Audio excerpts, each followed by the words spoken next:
All right, guys, you're welcome to the maiden edition of our podcast, the Football Buffet, where we talk all things football the Niger way. My name is Oluwatobi. You can call me Foodie Topes. I'm not alone today. I have also Toby and I also have Paul. So I'll allow them introduce themselves, starting with Toby. Toby, over to you. Uh, Good to be here, Toby. I'm excited to be on this first edition of our podcast. This beautiful podcast where we'll give you great football discourse the way you like to listen to it in Nigeria. My name is Toby Olubi. You can call me the Gaffer. I'm a UFA lessons coach in English FA. I'm also the head coach, Midstone Football Academy here in Ibadan. I'm glad to be here, Toby. Yeah, good to have you on the show. Also, we have Paul in the studio. Paul, would you want to introduce yourself? Thank you, Toby. My name is Paul, sport presenter and analyst with Lead Radio 1063 in Ibadan. It's a pleasure to be on the first edition of Football Buffet. Yeah, glad we have you here also. There's a lot of excitement in the air. Today, the AFCON is Mm. starting, right? AFCON 2023. So what are your thoughts in terms of the preparations of the Super Eagles? There's a lot of news coming out of the camp of the Super Eagles. So I would like to start with Toby. In terms of our preparation and in terms of the build up to the AFCON 2023, what are your expectations for the Super Eagles? Well, my expectations will be just to support the team. That's most important. Support the team, Just and support. I have to support too, my brother. We are prepared. We look good on paper. At least we won a friendly 12-0. I want to see even people. though we, even though we didn't get to watch the friendly match, we don't know even street boys that go play. Even ourselves. We shall won 12-0. So I think that's a bit of buzz for the fans, and a bit of optimism. Unfortunately, we lost the second friendly 2-0 to Guinea. That was a shocker, but obviously it was a makeshift side, that was put out there against Guinea. But besides that, injury has also not been kind to us, especially in the midfield to Ndidi, but Alisson has been called up to replace him. He plays for Royal Antwerp in Belgium. Up front as well, we had injuries to Victor Boniface, one of the best players in the Bundesliga this season. We also had injuries to Sadiq Umar just a few days ago. But Terry Murphy and Polonachu of Transmospor have been called up to replace the two injured players. So besides that, Super Eagles, we look good, and hopefully we can bring it home. Oh, so you think we can bring it Let's do home? it again. Let's do Let's it do it again. again. So do you actually, but, but do you If you guys don't actually fly, think boys we go can there after them. do but do you guys actually think we can do it again? Paul, do you think this Super Eagles team can do it again? I don't think so. I don't think so. Yeah, I know the campaign is let's do it again and win it for the fourth time and all that, but the preparation has been shoddy. 112 nil against a third division side on Sunday, lost to Guinea on Monday. You see question marks on why we play two friendly games within 24 hours. Doesn't make any sense. One of the reasons maybe why Sadiq Umar copped an injury. Just coming back from an injury, he's playing starting two games in less than 24 hours. Doesn't make any sense. But let's just see how it goes. Let's see how Jose Pizarro fine tunes his tactics. But injuries have not been kind to us. Wilfred Ndidi is a key player in the middle of the park. He has gotten injured. He's been replaced by Alassane Yusuf, who doesn't look like he'll be starting any of the games except something happens going forward. It looks like Frank Oyeka might be the man that comes in instead of Wilfred Ndidi in the defensive midfield. Am I a big fan of Frank Oyeka? Not really. I don't think he has done enough to be a starter for the Super Eagles of Nigeria, a major competition. But it looks like he's going to be the guy to start. Up front as well, Victor Boniface, a whole lot of hopes were on him to maybe be the X factor for the Super Eagles. Is out injured. Terry Murphy is coming in. Terry Murphy has had some decent games under Jose Pizarro. He's in rich vein of form, scored 6 goals so far for OGC Nice in the French League. Paul Onachu is in form, 9 goals in 15 games in the Turkish Super League with Trabzonspor. But does he really cut it whenever he plays for the Super Eagles? Not really. So it's left to be seen if Jose Pizarro can get the best out of Paul Onachu at the World Cup, at the Nations Cup, and maybe be an X factor off the bench. Or maybe Ahmed Musa could be an X factor as a number 9 for the Super Eagles. There's been feelers that he might be playing as a number 9, maybe that extra guy in the center forward position, especially now that we have only Victor Osimhen fit for the game on Sunday. Even Iheanacho is not available for the game, is he? Iheanacho and Terry Murphy should be arriving maybe on Sunday morning. So Yeah, so no we are going to be Iheanacho, missing no out. Murphy, no Murphy, no Iheanacho, Basically, for the first game against Equatorial No, Guinea, Ronaldo. it looks like it's Osimhen. victory. And Yeah. Ahmed Okay. Musa. Wow. And that's Okay. our strongest department. And now we have only one player available for our opener. I think this is very unfortunate. Yeah, very unfortunate, really. So Paul, you spoke about X Factor. I remember back in the day. I don't want to sound very old now, though. 1994, Tunisia '94, if I remember, the Yeah. X Factor for us winning that Nations Cup was Emmanuel Aminike. I would like to Yeah. ask you, looking at the setup of the current Eagles, who do you think can be an X Factor? And in terms of also our preparation, what can we even have an X Factor in terms of a formation? From a tactical perspective, a lot of people have criticized the coach because he's been very flat with the 4-4-2 formation. So going into this AFCON, do you think there can be an X factor in terms of formation, or do you think there can be an X factor in terms of a personality that will come and change things for us? I think so. I think we have a squad where a couple of guys might just be the X factor for the Super Eagles. I think Joe Aribo could be. I don't see Joe Aribo starting. It could be an X factor for the Super Eagles. Also, when it comes to the forward line, I feel Ademola Lookman, if he steps it up, could be an X factor. And even the captain, Ahmed Musa, could be an X factor for the Super Eagles at this Nations Cup. Now you know, He seems, for Musa, he seems to always step it up when it comes to competitions. Some years ago, so he seems to step it up. So it might just be that X factor for the Super Eagles. Ademola Lookman could be as well. Then maybe Terry Murphy. Yeah, but in terms of X factor, right? Ahmed Musa is known, right? So from my perspective, when we say X factor, right, something we're not expecting, right? No, the truth of the matter, Toby, is that no one expects Ahmed Musa to start any of the games at the Nations Cup. Yeah. There's a question mark about his invitation. So if he comes up and he becomes clutch at the Nations Cup, he's an X factor. Yes, he's an experienced player, but nobody expects him to start. As a matter of fact, there's still question marks on why he was invited. So maybe it could be that X factor. Okay. So X factor as well. We'll stick with that, right? So Toby, you are a coach. Speak to us. Do you think there can be any X factor in terms of the formation, in terms of the tactics that can be deployed during this AFCON, given the personnel that we have in the Super Eagles camp now? Yeah, especially for the first game, I think the joker has to be the wingers. You know, they have to come alive because we don't have enough strikers. That is an irony because the strongest point of the Super Eagles is attacking players that we have. The area of stars that we have doing well in different clubs in Europe. Unfortunately, going into the first game against Equatorial Guinea, we have just Victor Osimhen as the out-and-out striker available. So the X factor for me going into that game is going to be either any of the wingers. It could be Chukwueze, it could be Moses Simon, it could be we've got a couple of Ademola Lookman, like you said. You know, it could be Ahmed Musa. So I think those guys have to step it up, and be the X factor for us and take the game by the scruff of his neck.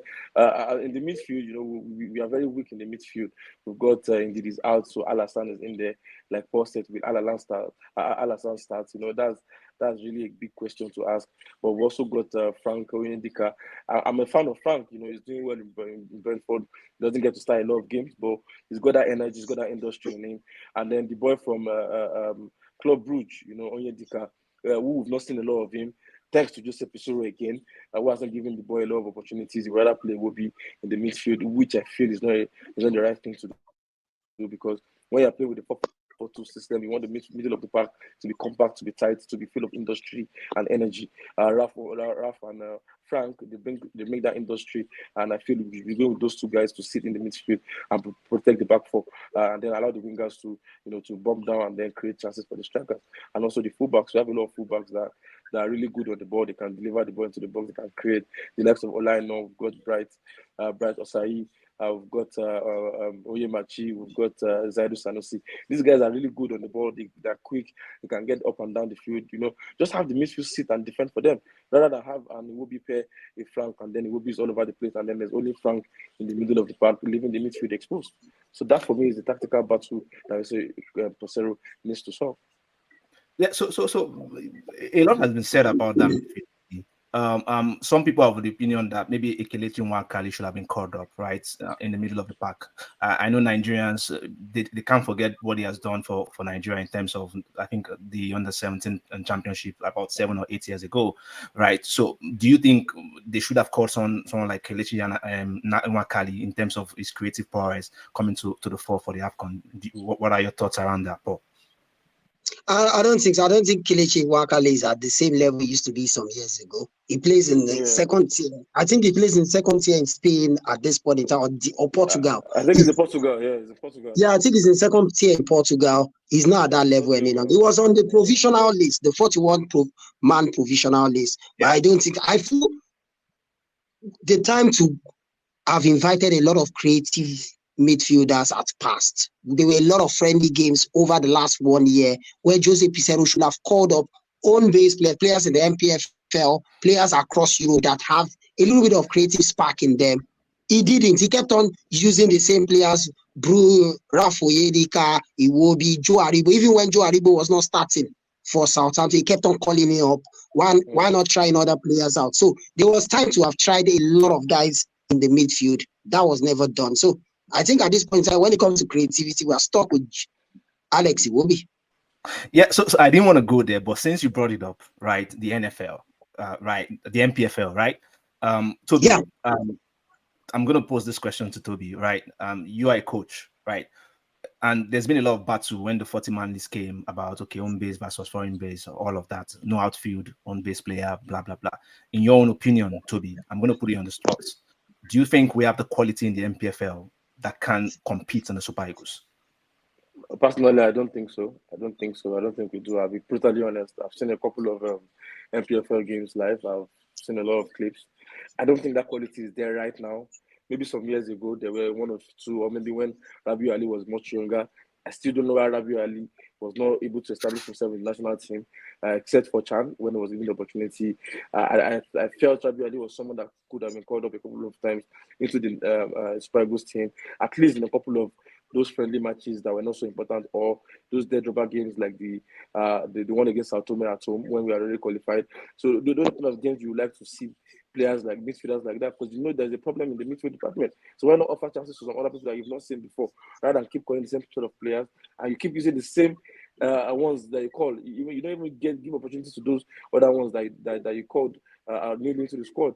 You know, so I think Jose Pessoa hasn't done well in the past, and it's following in this very difficult situation with the midfield and also even the goalkeeping department. We're having a Stanley in the goalkeeping department who has not even played a game for the Super Eagles, going into a major tournament. Same as Olorunleke Ojo, we've not really seen him for the national team, but it's going to a major tournament for us. So what happens if there's enough to Zor, or if Zor drastically drops from, then we have to go to either of them. I think that's poor from Jose Pessoa, and he should have done better in the past in terms of giving him players the opportunity. But as far as the MPFL is concerned, so I'll be brutally honest, we don't have that quality that can compete with the kind of players that are in the national team right here. I know say Paul no go agree on that one when you talk about MPFL. No, I don't agree. I think when it comes to the MPFL, maybe if you're talking about the attackers, when it comes to the wingers or the centre forwards, I will agree. I don't think we have a quality winger or a striker that can make it into this team. But when it comes to midfielders, I think when you look at the kind of midfielders we have, if we have given a couple of midfielders a run in the Super Eagles setup, they would have had their chance. Defensively as well, I feel some of the home-based defenders will do a better job than the Shemi Ajayi. With all due respect to Shemi Ajayi, the Shemi Ajayis and the true seconds of this world. We have a fullback at Remo Stars that has 10 assists this season. I know there's been a lot of noise about him. But and he's not been invited. He's not even been invited once. And we have Olaino as a fullback. What exactly does Olaino do going forward? I've seen Bruno Yemechi. They said he's so good in the Portuguese league. I've seen him play for the Super Eagles, and I'm like, what exactly does this guy do? Bruno get crosses. How many crosses? So if we have someone that has 10 assists in the MPFL, he should be getting a call up. Yeah, we have a goalkeeper that. You're right. The quality of opposition, at the same time, calling him up wouldn't have been a bad idea. We have a goalkeeper that has over 10 clean sheets in the Nigerian league. He hasn't considered a single goal. He didn't consider a single goal for over 9 games consecutively. He's not called up. And you call up Ojo Olorunleke. Are you telling us Ojo is the best goalkeeper in the NPFL? He's not. He's not top 3 this season. Maybe Ojo is used to the national team. That's why. And no, that's the only thing they can tell us. He's used to the team.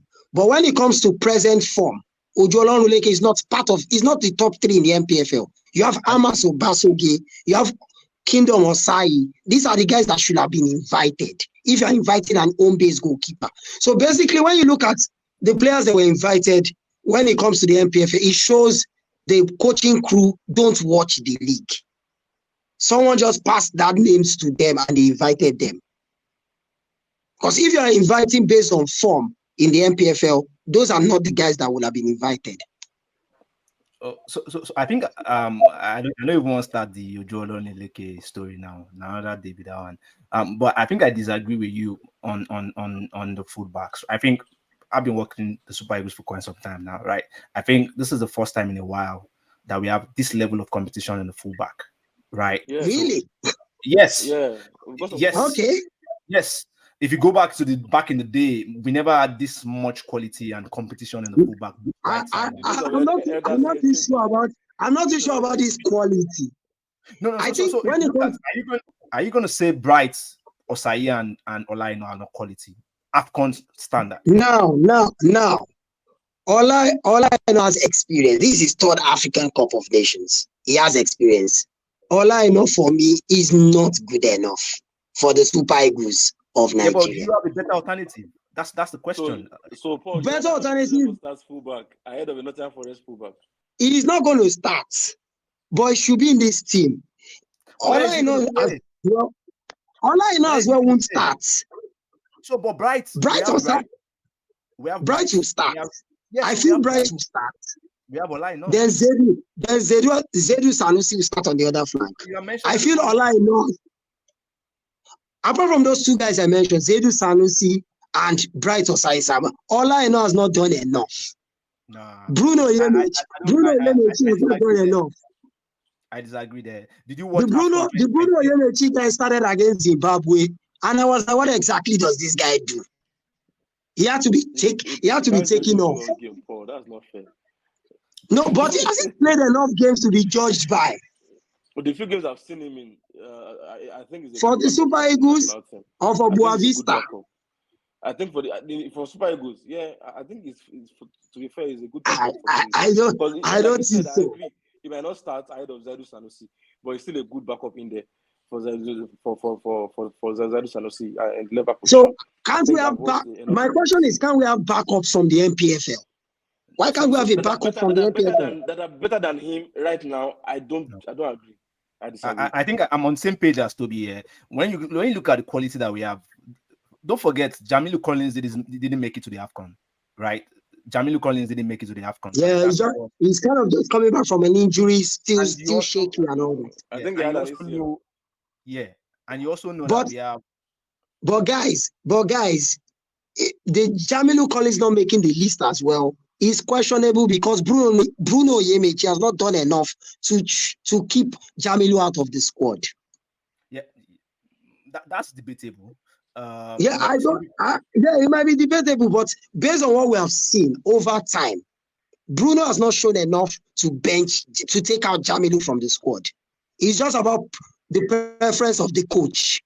It looks like the coach has a preference to players that play in the Portuguese league. He's Portuguese. He just see these guys. It's not even that. No, it's obvious. Because Bruno is not doing it.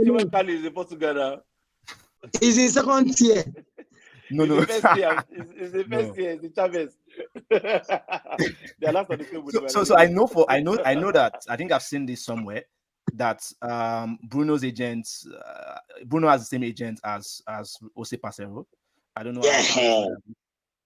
Then they speak Portuguese together. They speak Portuguese. But I think Bruno is quality. AFCON level in terms of his causes. I think I'm waiting for Bruno to wow me at the Nations Cup. I'm He's gonna waiting. wow you. He's gonna be the X factor. All right. All right, so guys, I'm going to ask. You guys have talked about Ndidi being out of the Nations Cup. You also talked about Victor Boniface, and also we have Iheanacho, who is, I think, is still not fit yet. Who do you think we are going to miss the most in the first game? Right? Do you think it's going to be Iheanacho, or you think Ndidi or Victor Boniface, or you think it's going to be Sadi Kumar? I'll start with Toby. For me, it's definitely Ndidi. I love it when he plays for the Super Eagles. You know, he's a good captain on the field when he's playing. He's a good leader. He's solid as well. You know, defensively, he knows how to break play, intercept the red ball. He's used to the African style, the physicality, the That's heat, good. everything you bring to the table. Indeed, he give it to you, and he can also play those long diagonal balls to change direction of play to restart the attack, keep us at the front foot. He can do all this. I think we'll definitely miss Wilfred in the middle of the park, and I really don't see who's good enough to replace Wilfred. It's going to be hard to replace him, but I hope the coach will make a good decision to find someone that can just do part of the job he does, and then we are good to go. But definitely, Ndidi for me, will be missing him in the middle of the park. So on that thought, right? I know. I think Paul spoke about Alassane Yusuf and all of that, right? So I know you also mentioned that a bit earlier, right? What I just wanted to ask is, in terms of providing a tactical solution to that, you are a coach, right? Do you think specifically give us names based on what you know of the players that we have now that you think can help us substitute so that we don't miss it too much in the middle of the pack? Well, first name has to be Frank Onyeka of Brentford. He's got that steel in him. He's got that industry, that energy to replace that side of Ndidi. But the creative part, maybe not. The physicality in terms of the doggedness, maybe not as good as Ndidi. But definitely, I feel he can do a job in there. Personally, for me, the coach likes to play his 4-4-2 or the 4-4-1-1. If you like to create a new variation from there, I feel he should just close the middle of the midfield with Frank and the boy from Club Brugge, Onyedika. I feel if you can just put those two there as sitters in front of the back four to give protection to that our already weak and feeble back line, I think that will really help the team. And then you can really allow the wingers to do their job by bombing forward and create chances for the strikers at will. I think if we can do this, we'll have more chance to at least be compact and be difficult to break, especially in transition. If he goes ahead with this, it will be a midfield pair with maybe Onyeka or Onyendika. I think it might be a recipe for disaster because on the transition will be definitely torn apart because in the DM, it will be would always want to join the attack and create an overload up there. But when we lose the ball in transition, we'll be exposed because there will just be Frank or whoever uses the midfield to play. It will be there, and then that will be a difficult situation to come out from. Don't forget, Equatorial Guinea, they like to play 4-2-3-1, and then that will be a three-man midfield against our own two or one-man midfield. If he will be playing, I don't really count him as a midfield sitter. If he goes up and down, then it will be 3v1 against Frank. So I think tactically in that middle of the park, the coach has to sit down, analyze, and then make a very good decision. Okay. So in terms of Equatorial Guinea, right, Paul? Should we be scared? I mean, should the Nigerian Super Eagles fans and Nigerians generally be scared going into that game? Yeah, definitely. They are a very good side. They have been to the Nations Cup 3 times, and all 3 times they have got into the quarterfinals of the Nations Cup. They have never been knocked out in the first round. So they are a side coming into the Nations Cup that wants to maybe get it better by getting to the semifinals or even the final. So it's a tough game for the Super Eagles of Nigeria. And they have a couple of good guys, quality players in that team. Emilio Insue, the captain of the side, is an experienced player, played in the La Liga, has played in the Portuguese league, loves scoring goals. And they have a lot of young stars, all this Portuguese flair, dribbles, passes, tiki-taka and all that. So Portuguese speaking country. So they have a lot of guys playing in the Portuguese league.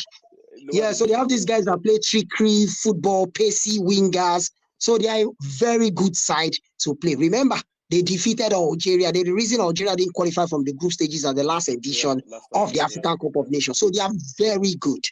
They are very good. So they are not an easy side for the Super Eagles of Nigeria. And just like Toby said, we have to keep it tight in the midfield. And the only way to keep it tight in the midfield is to get the tactics right. 2 sitting midfielders, then he will be ahead of them as the creator is the way forward on Sunday. This is the way forward. Okay. Uh, Uh, I'll go to the game predictions, right? Equatorial Guinea. So I'll start with you, Toby.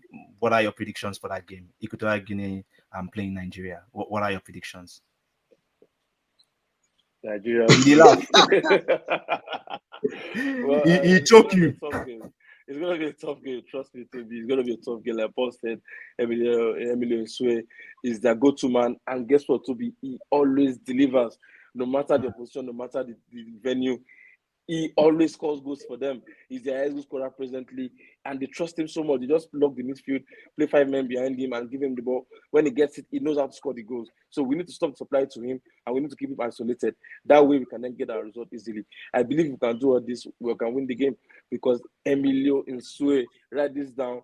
If we don't tidy him against Gavin Bassi and Semi Ajayi or Trusecond or Omeru, he is going to score. Trust me, it could be a set piece with Zoro on the goal. He was going to score. So we need to make sure he doesn't have any chance in front of goal. No chance to hold up play or turn and shoot. And then we can tidy them. With Osimhen, he only needs one chance. One chance. And that's it. Super Eagles All right. will go to. Okay. How many goals? 1-0. AFCON is not known for 1-0. many goals. 1-0. Okay. All right. So how about you, Paul? I think I'll go with a 1-1 draw. I think it ends in a draw. So Paul. a 1-1 draw. Yeah, 1-1 draw. From where I'm sitting right now, I just don't see a situation where the Super Eagles win on Sunday. So I think it ends in a draw. Not a good result for the Super Eagles, but I think it ends in a draw. Okay. And how about your Super Eagles prediction in terms of overall performance? Where do you see us finishing in this AFCON 2023, Paul? Let's say round of 16. like last time. Like last time, round of 16. Okay. How about you, Toby? I think we'll get to the quarterfinals. At least by then, we'll have a full complement of our squad. The NHS of this world, the Murphys, the Onachus, they'll all be in camp, and then we'll hopefully be in high spirits, and we'll already be playing our good football that we expected to play. I really hope we can get to the quarterfinals. I'm sticking my neck out, at least quarterfinals. I really hope we can go out and bring it home, but quarterfinals to be. Okay, so for me, my head tells me this team lacks the spine, right? In terms of, if you look at the traditional Nigerian sides, when we won it in 1994, we had a spine, we had a defense, Uche Okechukwu. We also have in goal Peter Rufai. We had in the midfield, we had Olise, we had the Okochas and Siasias. Up front, we also had the Yekinis, Amokachis, and all of that. We had a spine in all departments of the team. The same thing for 2013, in as much as the team was not expected to go all the way in 2013, but we still had that spine. We had a Vincent Denyama, who was the best in Africa, right, in that defense. We also had, in the middle of the pack, we had a Mikel Obi, who had won. Okay, he had won the Champions League a year before, and in the forward line, we had a Victor Moses, who had been playing for Chelsea very well. So we had a spine, despite the fact that we're not expecting Keshi to go all the way because of the issues in the first and second games and all of that, right? But people forget we had a spine. But this team, when I look at this current team, I just can't see the spine. In the middle of the pack, I can't see a player that can step up, right? You will be, I'm not sure, right? If you look at the defense, don't let's go there. And the forward, we only have a spine in the forward, which is Victor. Let's go to defense now. So my head tells me this team cannot go all the way. But if you have followed the Super Eagles and Nigeria closely, we always do well when the odds are against us. When people are sure. So my head tells me these Super Eagles, they don't have it in them. But my other part of me tells me there might be a shocker somewhere and we might go all the way. But I keep my fingers crossed. So that's my own position regarding the expectations of the Super Eagles. So in terms of AFCON winner, who do you think is going to be winning the AFCON? For me, I have to go with Morocco. They're such a good team. To be. They're experts in the World Cup. They were so good, refusing to concede goals. They've got Bruno. You might say he's gone to Saudi now. He might not be on that level anymore, but still a top goalkeeper. They've got a good team in them, Morocco. Going forward as well, they've got a lot of quality. There's the Nesri, who loves to score goals, especially from crosses. So the quality in the team is so good. I have to stick my neck out for Morocco to win the AFCON to be. How about you, Paul? I think it's difficult. The African Cup of Nations is always difficult to predict, but for the sake of prediction, I think I'll go with the defending champion, Senegal. I still feel they have the strongest squad at this African Cup of Nations. They are together. They have an experienced coach in Aliou Cisse. Yeah, Morocco, a lot of people easily talking about Morocco, but I can stick my neck out and say Morocco doesn't get to the semi-finals of this Nations Cup. At the World Cup, they were ultra defensive, playing on the counter-attack. At the Nations Cup, a lot of teams will be expecting them to be the ones attacking while they defend against them. Olu, I put money on top of that your prediction. I don't see them getting into the semi-finals. I don't see them getting Morocco. I put money on top. Yeah, I'm going with Senegal. I'm going to Senegal to retain the title. All right, guys, it's been an exciting one. So we come back here again in the build-up to the second game against the Cote d'Ivoire. So we come back here. So guys, tell us on the comment section, how do you think the Super Eagles is going to fare in this AFCON? Do you think we can go all the way? And what are your thoughts concerning the game against Equatorial Guinea? So we see you on the next episode of the podcast. Have a great day. And everyone, thanks for joining. Bye.